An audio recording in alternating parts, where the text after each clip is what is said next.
आप देख रहे हैं सवाल से आगे। मैं हूं अलीना शिगरी। मुल्क में जारी सियासी हलचल में एक तरफ हुकूमत कानून साजी के जरिए इक्तदार पर गिरफ्त मजबूत करने के लिए कोशा है, तो दूसरी तरफ हुकूमती इत्तेहाद के खिलाफ सफारा होती अपोजिशन भी अपने मकासद के हुसूल के लिए काफी पुरुम्मीद नजर आती है।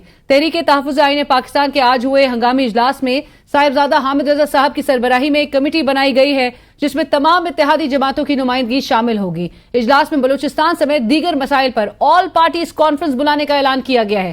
तहरीक इंसाफ के रहनुमा असद कैसर का मीडिया से गुफ्तगू करते हुए कहना था कि खुदारा हुकूमत इस मुल्क पर रहम करे, अपनी अना से निकले। जो बलूचिस्तान में हो रहा है उसकी के साथ बैठक होनी चाहिए। हम पूरे मुल्क में जलसे करने जा रहे हैं कि हुकूमत को कि खुदारा कौम पे रहम करे, इस मुल्क पे रहम करे, अपनी ईगो से बाहर निकले और जो इस वक्त बलूचिस्तान में हो रहा है ये संजीदगी के साथ बैठक चाहिए। पूरे मुल्क में हमने ये तय किया है कि हम पूरे मुल्क में अब निकल रहे हैं, हमारी जलसे होंगे। बलूचिस्तान से सरदार अख्तर मेंगल साहब के इस्तीफे और खैबर पख्तूनख्वा से मौलाना फजल रहमान साहब के हुकूमती जमातों की फैसला साजी की हैसियत पर उठाए जाने वाले सवालात के बाद हुकूमत बहरहाल फिक्रमंद जरूर नजर आ रही है। इसीलिए हुकूमत और अपोजिशन दोनों ही फजल रहमान साहब और अख्तर मेंगल साहब के इर्द गिर्द चक्कर जरूर लगा रहे हैं। दो अलग अलग मुलाकातों में वजीर आजम के मुशीर राना सनाउल्लाह साहब की क़यादत में हुकूमती वफ्द ने और असद कैसर साहब की क़यादत में पीटीआई के वफ्द ने सरदार अख्तर मेंगल साहब से मुलाकात की और सियासी तौर पर सेम पेज पर लाने की कोशिशें करते रहे। मुलाकात के बाद राना सनाउल्लाह साहब और बैरिस्टर गौहर खान साहब दोनों ही इस ख्वाहिश का इजहार करते दिखाई दिए कि मेंगल साहब को कौमी असेंबली की नशिस्त से इस्तीफा नहीं देना चाहिए और आवाज को ऐवान के अंदर रहकर उठाना चाहिए। जवाब में मेंगल साहब ने क्या कहा, आइए आपको सुनवाते हैं।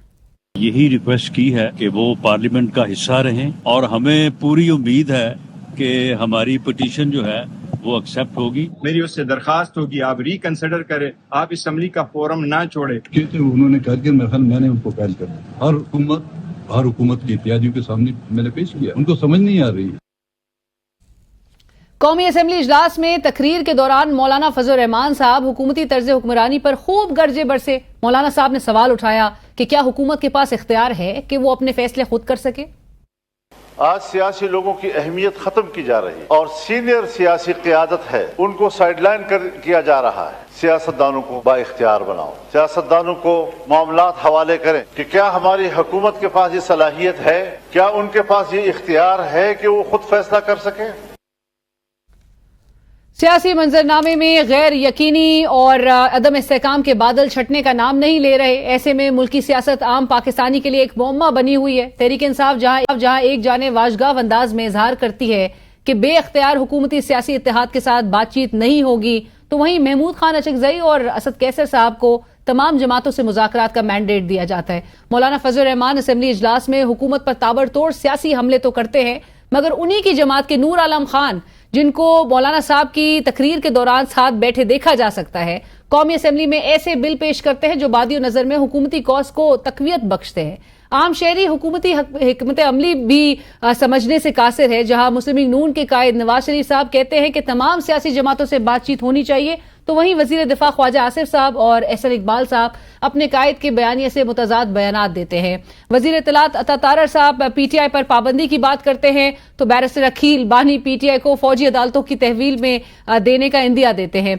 आज की कौमी असेंबली के इजलास में हनी साहब ने तकरीर करते हुए तहरीक इंसाफ पर कड़ी की। कहते हैं कि अभी भी मौका है, 9 मई वाक़े पर माफी मांग ले, वादा माफ गवाह तैयार हो चुके हैं, ठोस शवाहिद मौजूद हैं, आपकी रात लंबी है, बचना नामुमकिन है। अभी भी मौका है, माफी मांगे, मैं चलता हूं आपके साथ। आपके खिलाफ वादा माफ गवाह तैयार हो गए हैं, वो वादा माफ गवाह तैयार हुए हैं आपके खिलाफ। इतने बड़े बड़े एविडेंस हैं आपके खिलाफ कि आपका बचना नामुमकिन है। आप तो है ही कुछ नहीं, आपका तो 1 साल से पड़ा हुआ है, 10 बंदे आपके पास आते नहीं है। नाज़रीन, मिक्स सिग्नल्स की बात हो रही है और साबिक वजीर आजम इमरान खान साहब भी किसी से पीछे कहाँ रहने वाले हैं। एक दिन कहते हैं कि अगर प्लान बी काम कर गया तो मौजूदा वजीर आजम खुद लापता हो जाएंगे, तो दूसरी शाम पता चलता है कि बानी पीटीआई की जानिब से इस्लामाबाद हाई कोर्ट में 2 पिटीशन दायर की जाती है और खदशा जाहिर किया जाता है कि हुकूमत मेरे मुकदमात फौजी अदालतों में मुंतकिल करके मुझे फौजी तहवील में देना चाहती है। इसके अलावा बानी पीटीआई के वकला फैसल चौधरी और नईम हैदर पंजोथा ने इस्लामाबाद हाई कोर्ट में दरख्वास्त दायर की कि उनको अडियाला जेल दाखिले से रोका जा रहा है, जिस पर जस्टिस सरदार एजाज इसहाक खान ने समाअत करके तहरीरी हुक्मनामा जारी किया। हुक्मनामे में 2 पहलू निहायत अहम है।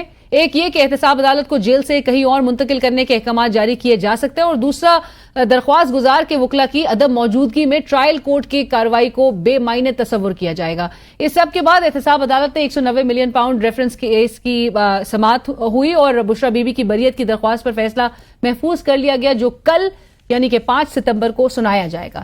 سماعت کے مطابق وزیر اعظم عمران خان صاحب نے صحافیوں سے جب گفتگو کی تو انہوں نے کہا کہ چیف جسٹس نے 2.5 ماہ سے نیب ترامیم اپیل کا فیصلہ محفوظ کر رکھا ہے۔